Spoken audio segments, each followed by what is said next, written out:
External radius chamfering convex processing. Step 1. Open the main processing menu button and select the chamfering processing icon. Step 2. Input mode data, such as corner radius, cutting depth per pass, feed rate, and save the data.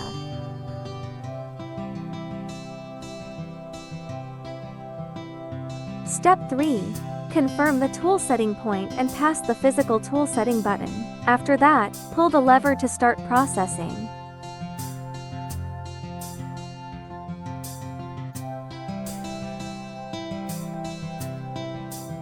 Step 4. After processing is completed, pull back the rotation and feed axis direction lever.